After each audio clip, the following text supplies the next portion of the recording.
Welcome back to Coffee Talk. Miss Teena's made it in, and we are ready for Make You a Show. And we're super excited because we just realized It has been a year since we started Coffee Talk. Yep. The real Coffee Talk. The real Coffee Talk. This is our year anniversary this week, and so it's just really cool that we didn't realize it until actually right now when we got ready to record. We were looking up the national days, and it dawned on us it's National Lipstick Day, July 29th. I have my lipstick, and I think it may actually be...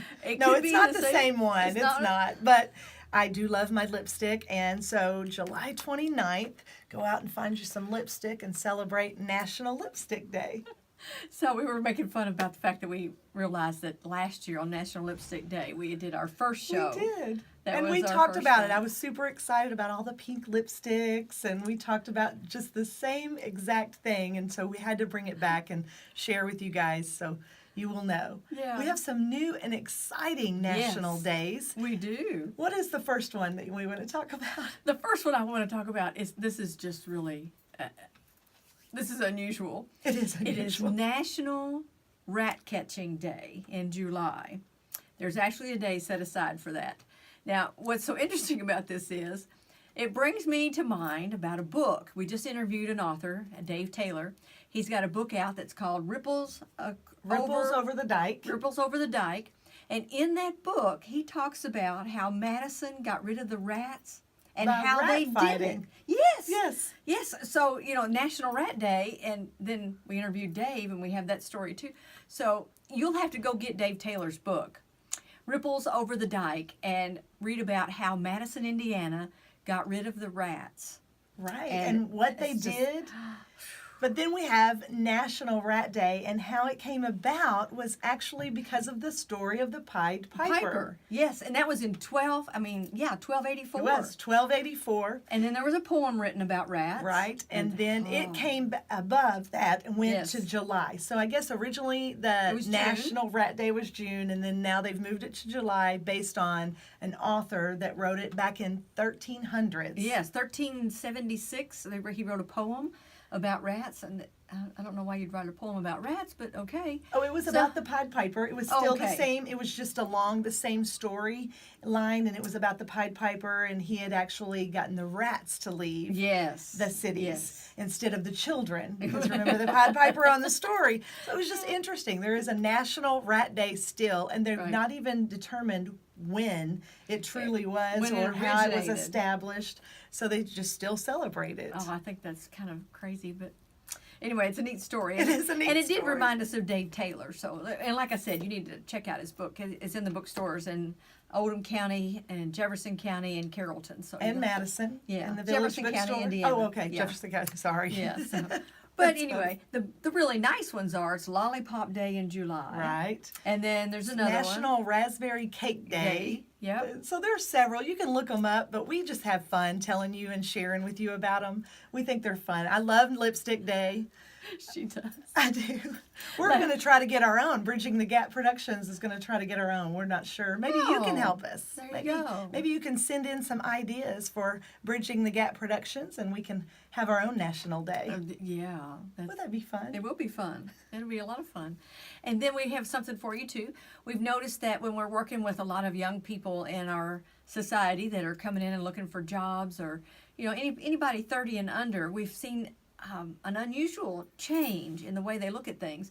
And then we were watching TV the other day, and they were talking about how some employees are having to call their new employees to have them come in on time. And which is reminding them. Atrocious to me. I know. I'm going, you do what? I mean, that would be like me telling my grandmother. We always talk about our grandmothers. That would be like me telling my grandmother, could you call me and wake me up for church and make sure I make it for Sunday school?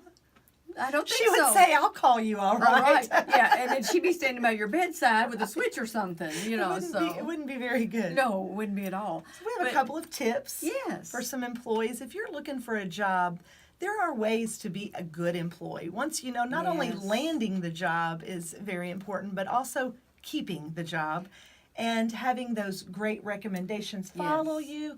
Debbie, I don't think I could have any employer that has hired me that would give me a bad recommendation. I know. That's what I was thinking. The same thing. I thought, now if I called any one of them, what would they say about me?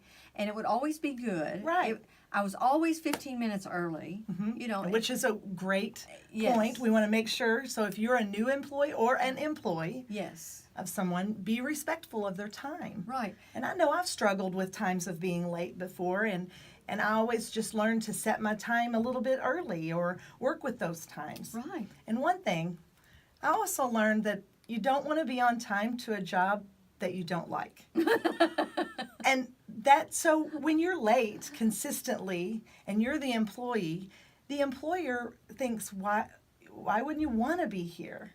And so you want to make sure you set that time. I know when I was field commander, our field commander, the higher up, said to be on time is to be late, but to be early is to be on time. Right. And I've used that. I mean, even like I said, raising children, there are times when you're driving down the road and somebody pukes in the back seat. Those are times that you have to say, okay, make sure. But if you plan enough time, I can remember thinking, people say, oh, I'm late and I'm always late. And I thought, because you don't want to be here. Exactly. Isn't that the way you would feel? That they need to find what they enjoy doing. Right. And maybe it may be calling a company and say, hey, can I come in and shadow you all for a while? And we have a couple of people now that come and shadow us. I did that with all of my children. Yes. All 3 of my children, all 4 of my children did a shadow of some type. And they found that some things they weren't interested in. Right. And we've had an intern even that thought they would like to do editing, and they got here and realized how long it took. They had to sit still to do that and had to listen to things and cut places, out and make it look good. Right. They decided editing was not for them. And that's fine. And she decided actually she wanted to be in front of the camera. Yeah. That was one of our friends that said, she was like, I really want to be in front of the camera. And I understood that. I said, I understand. Exactly. The details are not always there for everybody. Right. And sometimes it's just finding out the details. Exactly. When you go, oh, wow, that's more than I thought it was. Right. Because if you don't know it all, then, why would you want to go into that field? Mm-hmm. And I would suggest to anybody, young, old, middle-aged, whatever, if you're going to go study in college, go and be a shadow. Shadow somebody in that field for a day, a week. If you can do it for a week, it'd be perfect.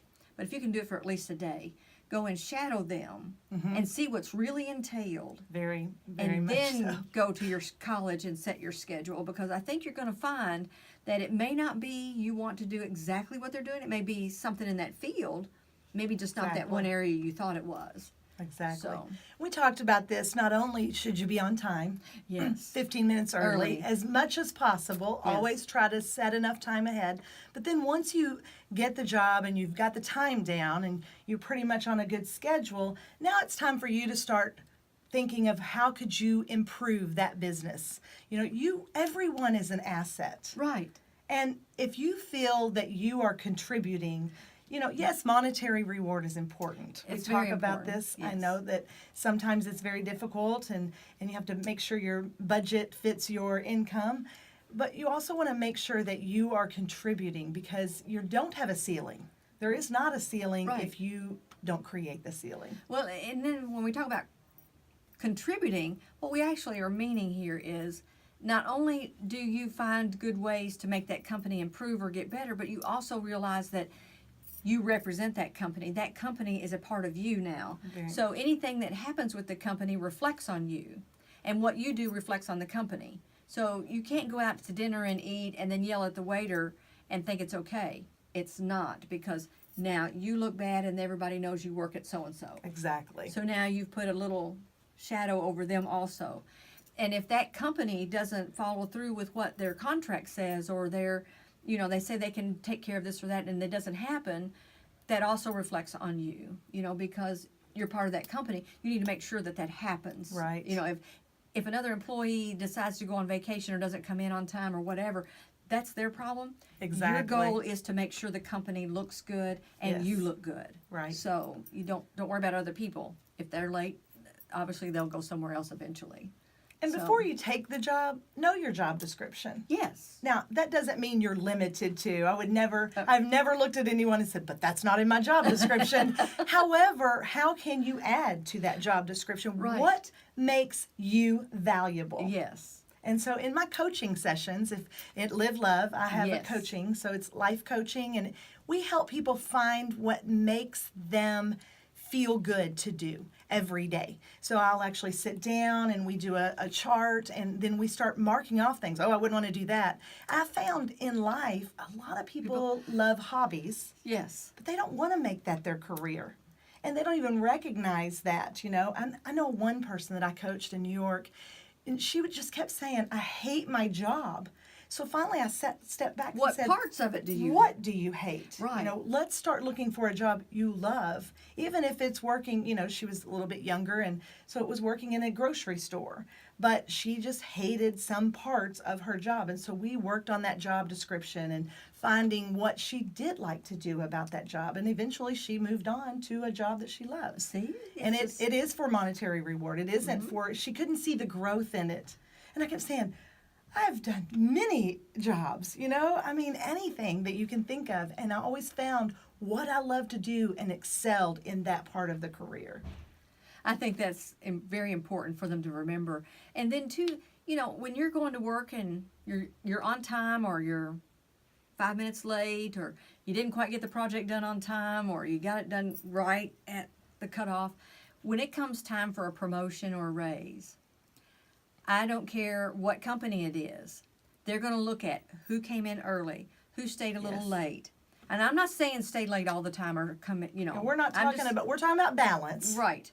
I'm just saying who put forth a little extra effort in that job. And highlight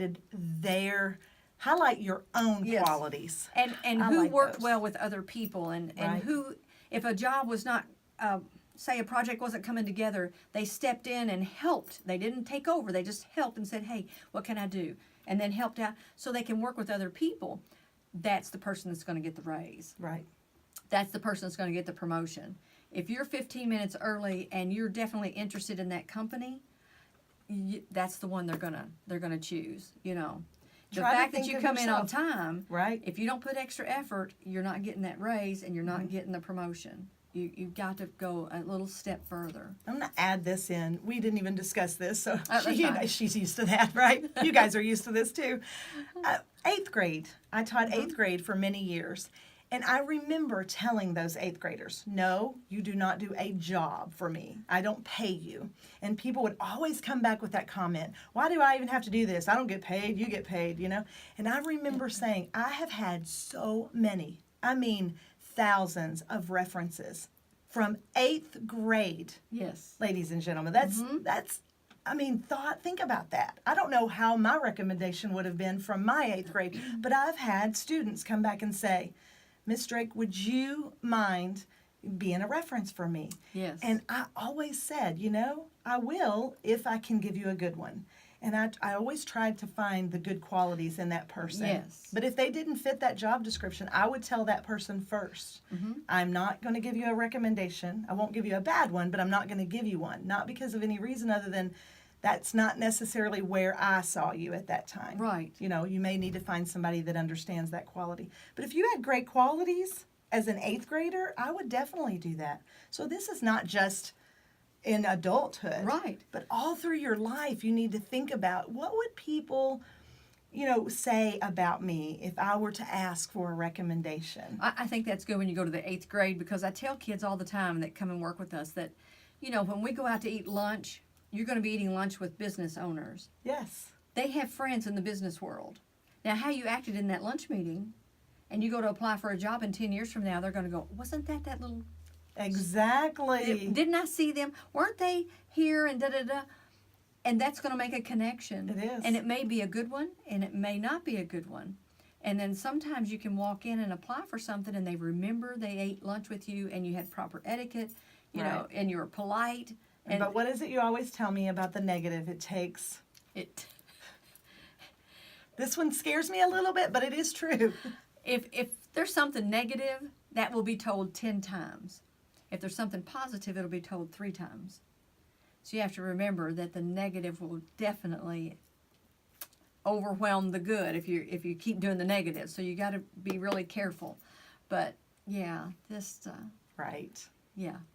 So we'll think about. We have 3 good tips. Yep. Be on time. If you can't, be 15 minutes early. That's on time. To be on time is to be late. So 15 minutes early. Know your job description and find where you can excel. Yes. Where can you actually highlight? Right. And the third one was a cell phone. And the cell phone, right? We hadn't discussed the cell phone, so we need to talk a little bit about cell phone etiquette.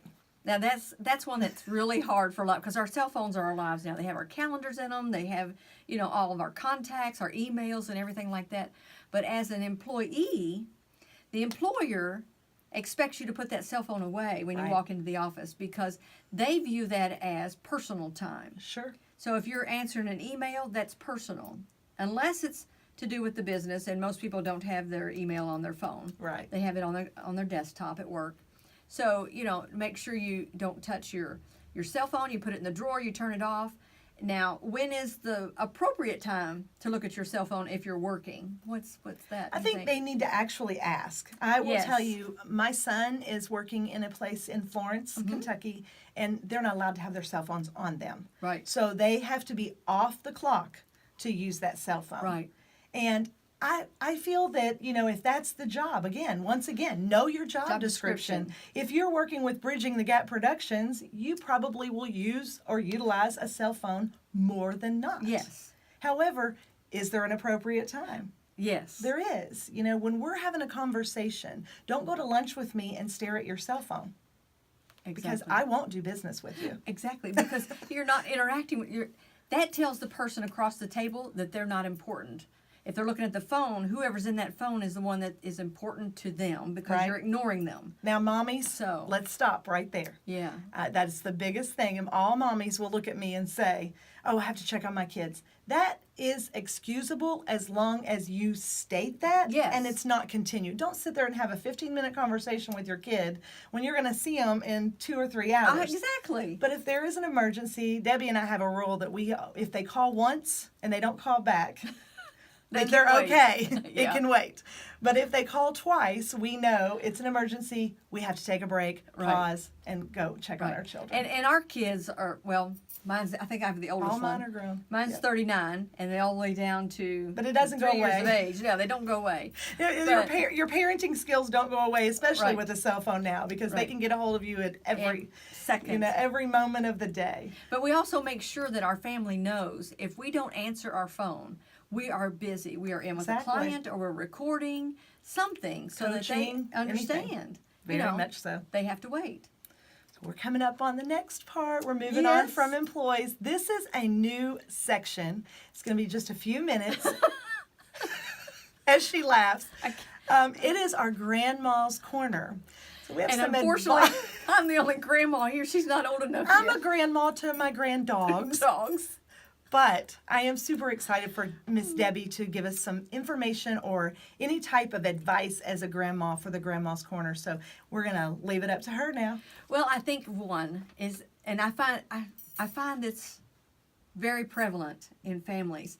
They'll say, well, I'm going over to my son or daughter's house. They won't care if I get some milk, or they won't care if I borrow the lawnmower, or they won't care if I get this or that. They don't care. However, they have a spouse. Right. And I always go to my son-in-law. If I go to Amanda's, I don't ask Amanda if it's okay. And I'm sorry, Amanda. I love you, but But that's Scott's. To me, that's Scott's house and Amanda's house.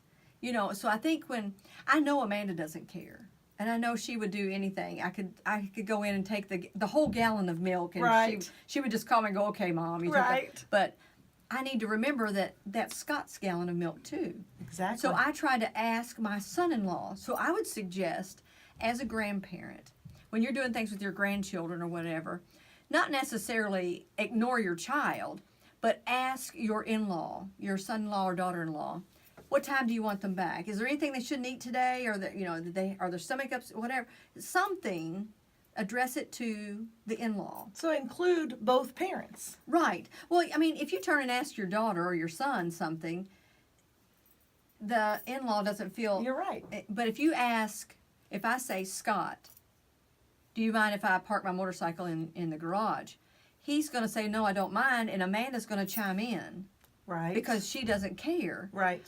But if I do it the other way and ask her, he feels excluded. Very much so. So you see, that's why we included Grandma's Corner. I did not ever think of that. Yeah, always ask. That's exciting. Always ask your son-in-law or daughter-in-law, because that is theirs also. Don't discount their emotions or their feelings on all of this. Now, I'm not saying Scott does feel excluded, because I make sure I ask him. Oh, I know, yes. But I'm just saying, I see a lot of times parents and grandparents will ask their children what they want or if they can borrow something, and they don't ask their children's spouse. I can even use that. And without grandchildren, I could use that with my granddogs. Oh, yes. Yeah, definitely. You just need to ask the in-law. I think it's very important, especially with the grandchildren.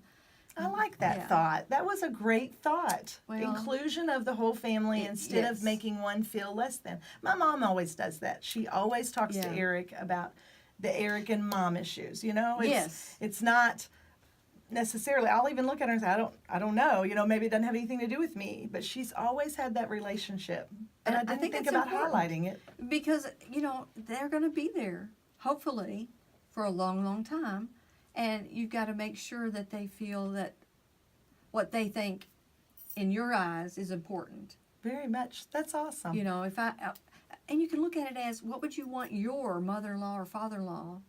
Yeah. How would you want them to treat? You'd want them to come and ask you. They not just take the gallon of milk. Right. I've always had wonderful in-laws too. Yeah. So that's great. Yeah. I'm fortunate, I know. Yeah. I'm very fortunate. I have the wonderful family all around, the wonderful circle. Well, we're going to move on to our love section. Yes. And with LiveLove, we have happy coaching, and it is actually life coaching. And this has been the most interesting month, actually 2 months. I had a young lady, about 15. Right. And she wanted to work on, I said, what subject would you like to work on? And we'd already worked on some of the things that she was having trouble with. And one of the subjects was self-love. Yeah. And at 14, I think she's already turned 15, but it doesn't matter. But liking yourself, and she said, I want to quit having people take advantage of me. And I want to love myself, and I want to do all of these things. And I had to really meditate and pray about this answer because I wasn't sure, where do we go with this? I'd always worked with people in other relationships and how they felt about other people. And so we came up with some interesting ideas. And to start with, when you have self-love, it's very easy to look in the mirror and point out all of your faults. Oh, yeah, and most people don't even see those. I saw every fault. And I really did this on my own, before I trained her and before we talked. And it was interesting as I looked in the mirror and said, how many things do I look at myself and say, wow, you look good? I didn't do that. Yeah. I would walk off. I felt like I would walk off from a public speaking engagement. I would be giving a motivational speech and telling all these people how wonderful they were. And then I would walk off and say, well, I shouldn't have said that, or I shouldn't have said this. So here's what we did, was we found everything she loved about herself. Right. That was the beginning, and that's where you need to start, is just, if you want to do this with us, is look in the mirror and find everything you love about yourself. Yeah. And then start focusing. So what I do now is every time I have one of those negative thoughts or I think of something not so good about myself, in not a self-love respect, I simply stop and say, no, what do I love? And then it highlights those positives. It does. And I don't see as much of the negative. I really don't. I don't point out every tiny little thing. Maybe I made a mistake, or maybe I didn't use the proper vocabulary, or whatever I was beating myself up on. Right. I think my grandmother always put it in a good way. You look at the good things that you do, that you're really proud of the way you did them or how you're doing them, and then you turn around and say, I need to stand up taller. Right. I need to sit with my legs crossed. You don't say, I need to stop slumping. Right. You change the way you talk to yourself. Very much so. Or to other people. And then she said you work on those areas and you make a list of things that you want to do. Mm-hmm. You want to read better, or you want to read more, or you want to sit up straighter. Right. And then that puts it in a positive light instead of a negative. Very much. Well, and what we did with this young lady was we started with not even the word love. I just took it out because I remember being 14 and 15 and not thinking, what, love? You know, love was so deep and heavy. So we started with, what do you like? Right. You know, do you like your hair? Oh, I love my hair. Oh, you know, and we've evolved over the past 4 weeks, and she is developing wonderfully. That's great. But it's just interesting, when she brought up self-love, I thought, I love myself, and I do love myself. Right. I do. But I didn't realize the chatter in my head was not, it was conflicting. It wasn't as positive as it should have been. It was conflicting with truly how I felt. And I thought, why do you do that? And I'm not sure why, and I'm not into the game of finding out why. I just want to improve it. And self-love is very important. And if you can't get to the self-love word, I know it's heavy, go to self-like. And find 10 things today that you like about yourself. Yes. You know, and then move to the next day and add. Just pick one thing and say, I want to sit up straighter, or I want to talk in a complete sentence, or something that you want to do, and don't pick 15 or 20.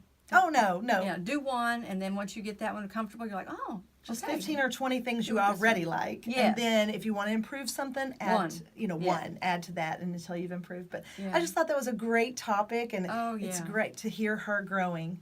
If you guys want to have any life coaching, let me know. Yeah. It's LiveLove. It's very simple. It's livelove.teena@gmail.com. And give me an email, and I'll send you some information. She's always ready to chit-chat. Always. We have a lot of fun, too. And we've had a lot of fun today. We always do. So we're really glad that you all spent time with us today, and we really appreciate our sponsors. They've been wonderful with all this. And as always, we thank you for watching.